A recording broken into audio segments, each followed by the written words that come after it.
Lassan fordult át az ég a hosszú tél után. Valami csendben elindult egy februári éjszakán.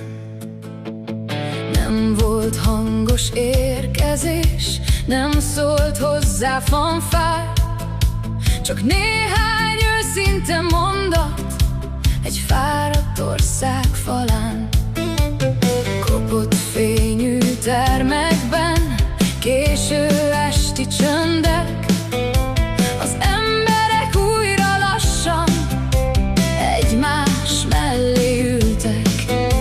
És mint mikor a folyó télen jég alatt jár, már érezni lehetett, hogy egyszer vége lesz talán. És ment a fény végig az országon, utcákon, házakon, régi állomásokon. És nyílt a csend, mint tavasz hajnalán, mikor az ember újra hazatalál talán. Nem egy arc volt, nem egy név, nem egy hang a szélben, hanem sok ezer ember ugyanabban a reményben. Volt, aki csak figyelte messziről a változást, volt, aki egy egész életet várt erre az indulásra már. Kávé mellett hajnalig, gyűrött lapok fölött, sok apró halk történetből valami nagyobb nőtt.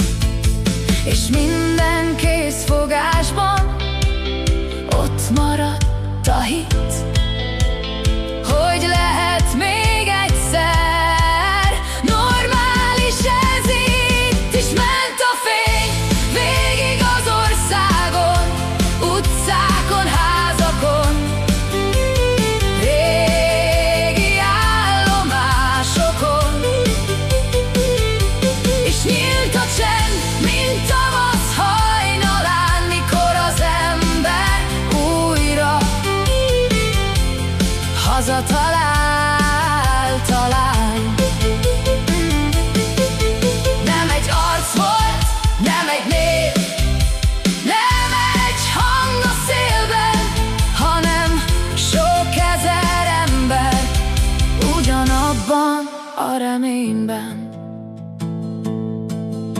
A folyók emlékeznek minden hosszú télre, de egyszer minden csend kiér a napfényre. Most zúg a szél a Duna felett, mintha az ország szíve újra dobogni kezdett. És visszatér sok régi hit az emberek szemében. Nem egy ember, hanem a nép indult el a fényben. Lassan fordult át az ég a hosszú tél után, és valami